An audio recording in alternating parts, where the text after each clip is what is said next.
guys, Robot1 here coming at you with another Yu-Gi-Oh video along with Charmander in the background as always. And in today's Yu-Gi-Oh video, we're going to be talking about the top 5 best decks of the new Yu-Gi-Oh format. Now, obviously, banlist has come out, it's killed Zodiac, it's killed Dragon Link, and it's killed Dinosaurs.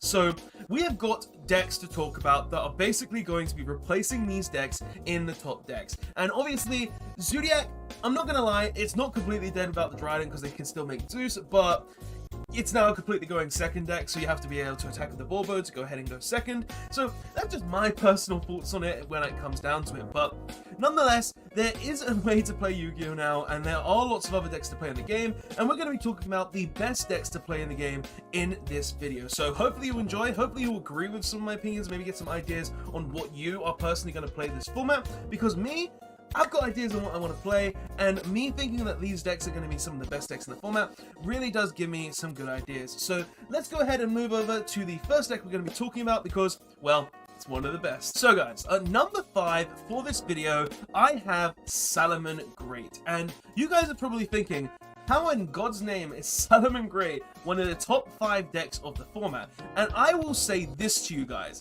this deck got Mirage Stallion back. And I stopped playing this deck when Mirage Stallion got banned for a very specific reason. Mirage Stallion gave this deck all of its additional combo extending plays. Mirage Stallion gave you the ability to summon your Gazelle from the deck, allowing you to get to your spells and traps a lot easier from your deck with Sunlight Wolf. Mirage Stallion allowed you to get to your Jaguar or your Falco from the deck very easily, allowing you to just summon them from the deck and then go ahead and utilize them into rank 4 Xyz plays, into Link plays, into anything along those lines. And it also gave you the ability to compulse any monster on the board when used as Link material for a Salomon Great Link summon. So Mirage Stallion coming back literally says to me that this deck is going to be really strong again. And honestly guys, you're probably thinking that no, you're wrong, this deck is not going to come back, this deck is not going to be one of the best decks in the game again. But I'm gonna be honest with you, I truly think this deck is going to be insane again. Like, the deck still had everything it had before Mirage Stallion was banned, or when Mirage Stallion was banned. Like, it still has the Gazelle, it still has the free silent mining, it still has all the consistency cards, and now with Mirage Stallion back, the deck literally becomes back into its original state, where it was a rank 3 toolbox deck to make Mirage Stallion, to summon the Gazelle from the deck, to then send your, well, any Salomon Great spell or trap from your deck to the graveyard, make your Sunlight Wolf, add the Rage, add the Roar, have the counter trap, or have the popping card that says, oh, I have interaction during your turn, along with also having tons of hand traps to add into the mix that can be added to hand again thanks to Sunlight Wolf, because you can add Ash Blossom back from your graveyard to your hand thanks to Sunlight Wolf whenever you summon to a zone it points to. So it's just like, thinking about the entirety of Salomon Great, thinking that Mirage Stallion is back, giving you access into more rank 4 plays, giving you access into literally the entire deck itself, it really does make me happy to see this card come back, and really does make me think that, well, this is going to be one of the top 5 decks. Literally, Salomon Great back in the day was really strong, and when Mirage Stallion left, the deck just kind of fell off the map. It didn't do as much as it used to do. It wasn't as strong as it really was. And now that we have Mirage Stallion back, giving us that consistency, giving us that combo tutorial bullcrap that it really did have, I honestly feel like this deck is really strong. On top of the fact, obviously, that I said has really good trap cards like Rage and Roar, like 3 pops to 3 negates is just really strong that you can keep recycling thanks to Sunlight Wolf. You have infinite recyclability thanks to stuff like Spinny being able to summon back, and honestly, putting that Spinny under a Gazelle, Mirage Stallion, it's really good because it would banish itself normally, but now you can go ahead and summon the Mirage Stallion, put the Spinny back in the graveyard for next turn as well, which is really, really strong, and you just have so many more plays in the deck now thanks to Mirage Stallion being back, that I truly think that this is going to be one of the top 5 decks this format. Not higher than 5th though. I feel like the decks above this are a lot better by a margin. But still, being a combo control deck that just has so much potential and so much utility in it, and being able to run tons of hand traps, being very consistent, running tons of search cards like literally Lady Debug, Salomon Great Circle, Silent Mining, you can play Buff Buffalo as well if you really wanted to get more consistency. I really feel like this deck is going to be on the map again, and I consider this deck to be the 5th best deck of this format. But guys, that's just my thoughts on number 5. Let's go ahead and go on to number 4, because Salamangreat have got Mirage Slayer back, and I truly think it's coming back into the meta with a storm. So let's go ahead and go on to number 4. Okay guys, so at number 4, I have Adamantipator. And honestly guys, you probably are thinking, how is Adamantipator one of the best decks of the format? This deck does nothing, it summons tons of rock monsters, and it's just basically RNG based. But honestly guys, this deck without Block Dragon is still really insane, and I'm going to tell you why. First of all, this deck is just really, really strong. If you haven't seen my combo tutorial videos, or you haven't seen my deck profile of this deck is actually insane. Being able to run cards like Foolish Burial, and also Miracle Rupture, which is basically 3 more Foolish Burial, and also Adamantipator Signs along with Monster Reborn, essentially says that this deck runs 4 Monster Reborn and 4 Foolish Burial. Just off the top of my head, that's actually insane, because basically that says if you open one of those 2 cards, you get instant consistency and instant access to any card in your deck, which is just absolutely insane. But on top of that, the deck is actually really strong for a lot of other reasons. It's able to guarantee a really solid board at the end of your turn, regardless, being able to make stuff like Crystal Wing, along with Needle Fiber to go into a Satellite Warrior to pop your opponent's board, on top of being able to also make other negates, such as potentially your Adamantipator Risen Dragite, or even an Aturia Beast if you're playing the Solitary Soldier of Stone, the level 3 rock monster that summons itself where you control only rock monsters. And this deck is just being able to use so many different cards, so many different rock monsters such as Quirky Mirror Guardian, meaning that it doesn't even care about cards like hand traps, for instance, such as Nibiru, Ash Blossom, anything along those lines. And because of that, the deck is actually just really, really strong. Having access into a huge rock toolbox, such as being able to use stuff like Revival Golem to send off Miracle Rupture to summon it back, or being able to use stuff like Tackle Crusader to go ahead and set your opponent's monsters or return floodgates to your opponent's hand as well, is just really, really strong. So personally, Adamantipator to me are just a really, really strong deck this format, but it's got one other factor that really does put it above the rest. This deck is able to utilize the Prank Kids engine. And your guys are probably thinking out there, Prank Kids engine? How does this deck incorporate Prank Kids into it? Well, let me tell you one card in the deck. Prank Kids Roxy's. They have a specific rock monster in the deck where you literally go into the full Prank Kids combo using Meow Meow Mew, Doodle Doo to go ahead and get all the Prank Kids cards necessary to make Battle Butler to not only have a Crystal Wing on your board most of the time, or not only have a Needle Fiber on the board to make the Fallen Your Synchron to go into the Satellite Warrior most of the time, but you also have a Pandemonium plus 3 Prank Kids, 2 in your hand and 1 in your field most of the time. Like if you've opened one, then it's going to be 3 in your hand, to just go ahead and make a board that says, I'm going to have double Raigeki, I'm going to have Monster Negate, I'm going to have potential infinite spell negate if I make Mature Beast, I'm going to have the Satellite Warrior to just pop multiple cards on the board, and I'm also going to have access to Prank Kids Battle Butler to just go ahead and Raigeki the opponent's board twice. So guys, honestly, Prank Kids, Adamantipator are not something to slack on. This deck is going to be absolutely insane in this format in my opinion. I plan to play at a couple of events if I can go to some events, you know, if they start opening up, and I'll be definitely testing this online more often because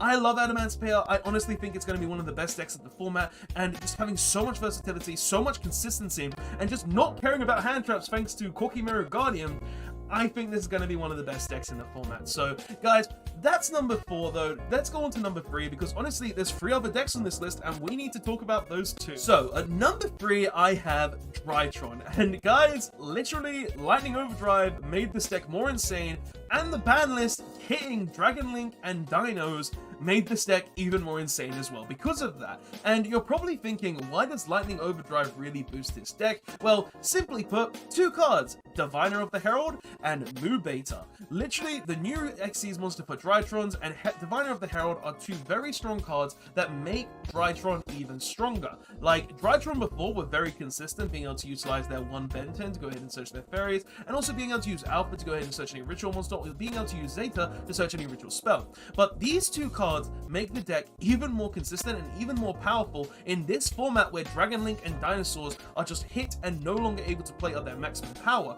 And you're probably thinking why? Well, Diviner of the Herald literally says you can send Herald of the Arglite to the graveyard to go ahead and search any ritual card in your deck, so have access into literally every ritual monster, i.e. Ben 10 to go ahead and tribute it to search any fairy monster from your deck to your hand, and Move Beta literally says on XC summon, you got to go ahead and send any Drytron card from your deck to the graveyard. This could be Drytron Meteorosis, the spell card, to go ahead and then decrease the Move Beta's attack by 1000 to add it to your hand. This could be the Alpha to go ahead and tribute the Move Beta or a ritual monster in your hand, to go ahead and special summon it, to go ahead and add any ritual card from your deck to your, well, ritual monster deck from your deck to your hand. Or you could send Zeta to just go ahead and grab the Meteorosis by tributing a ritual or a Drytron monster in your hand, or even the Move Beta, to guarantee that you have access into that Drytron Meteorosis without having to use all of your resources. So guys, literally those two cards give you access into the entirety of your Drytron deck, literally just because, oh, normal summon a fairy monster,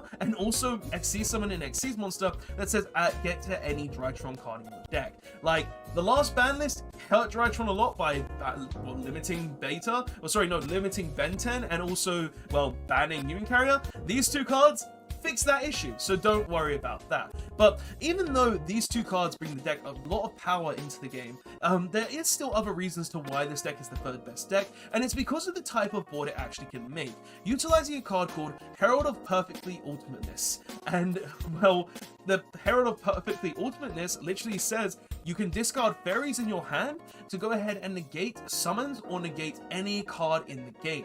You want to negate a monster? It's negated. You want to negate a spell? It's negated. You want to negate a trap? It's negated. You want to negate that inherent summon of a Cyber Dragon because someone summoned a Cyber Dragon, I don't know, or from the extra deck, you can go ahead and negate that summon from the extra deck. All because Perfectly Ultimateness says discard fairy, negate. And you're able to set up pretty consistent boards with this card that say, well, you're going to go ahead and make this with at least 3 fairies in your hand to have multiple negates for your opponent's turn. And personally, I think that's absolutely insane, because you get to it very easy thanks to Diviner of the Herald just by simply tributing Diviner of the Herald, summon your Eva from the deck, and then you link it into, say, a Link Karibo to go ahead and banish 2 fairies from your graveyard to then search, I don't know, a Herald of Orange Light and a Herald of Green Light from your deck to your hand. That gives you 2 fairies. Or you can just go ahead and the Eva to your hand and then use the Eva as the effect for the Perfectly Ultimateness to go ahead and then banish 2 fairies in your graveyard, probably the Diviner, to then go ahead and search 2 fairies to have those additional 2 negates. So just off the top of the head there, that's just with one ritual monster,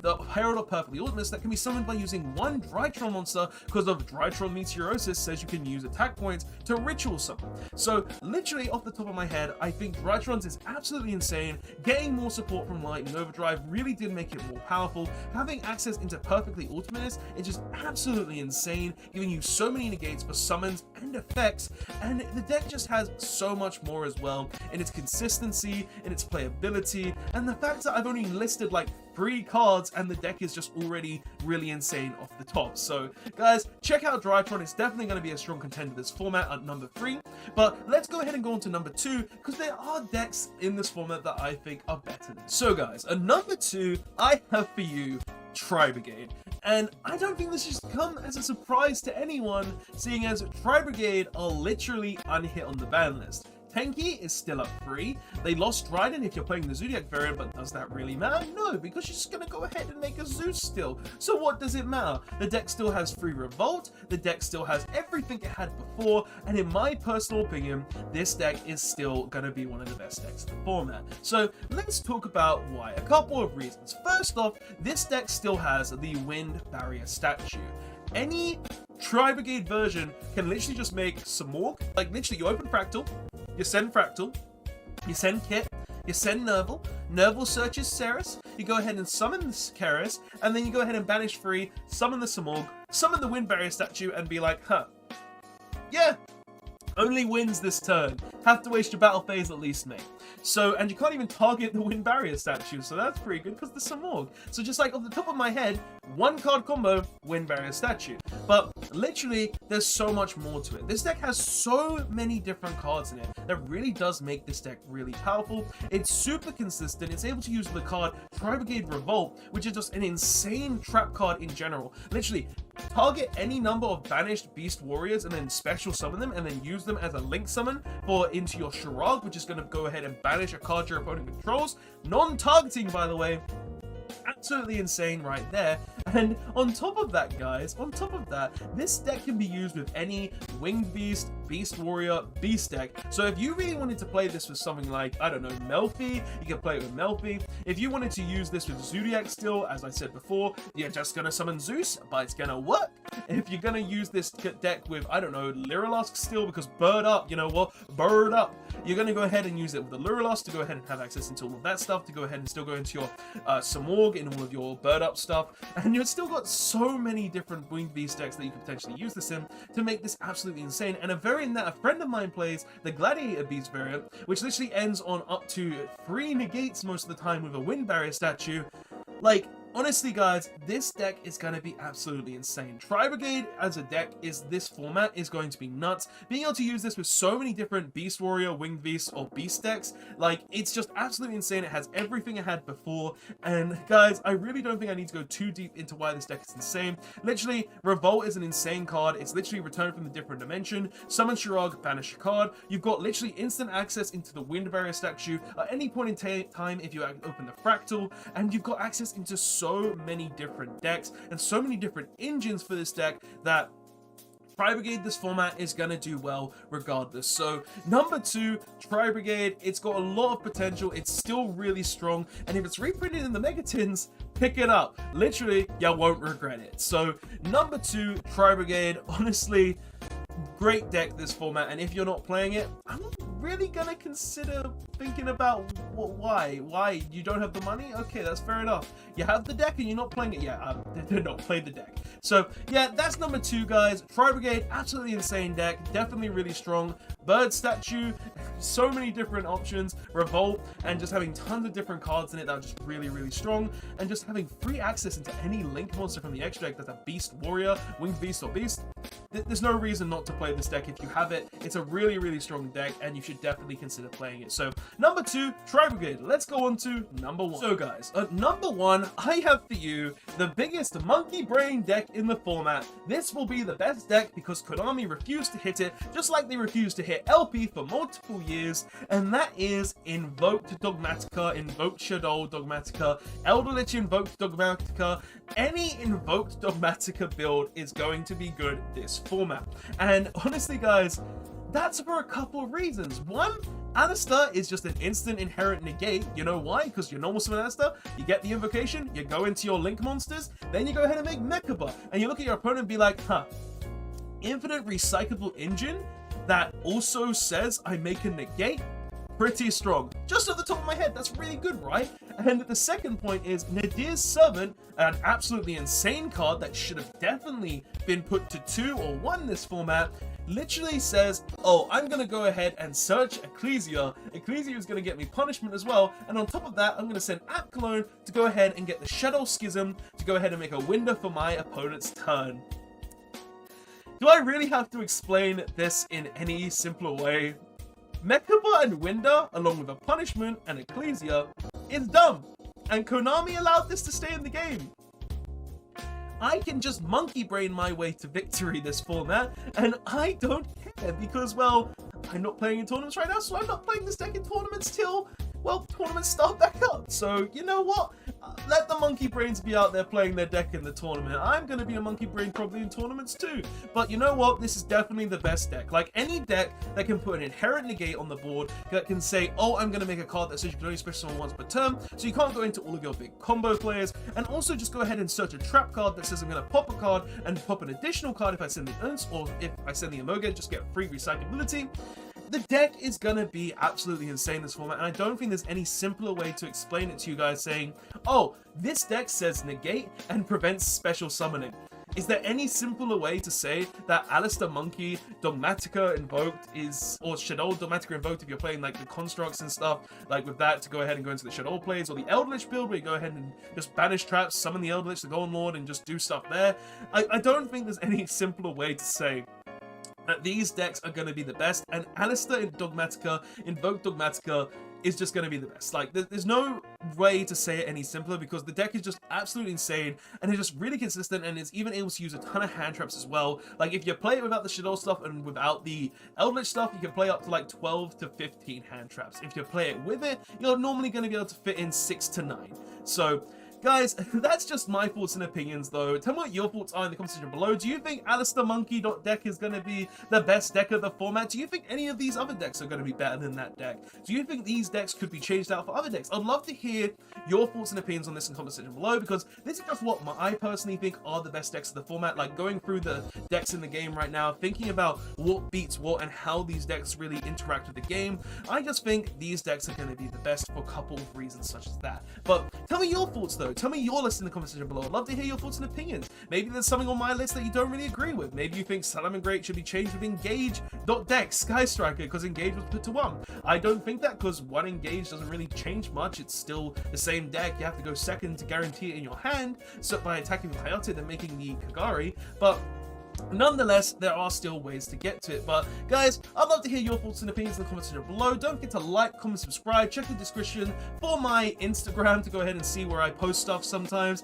and my Discord to go ahead and talk to me, because, well, I do talk on there. If you guys ask questions, I answer them on there most of the time, because I frequent it whenever I see them, and I'd love to see any discussions and anything like that from you guys in the comments section below, and even on my Discord. So thank you guys so much for watching. I hope you did enjoy this video. These are the decks that I think are the best. Tell me your thoughts in the comments section below, as I said, and I will see you guys in the next one.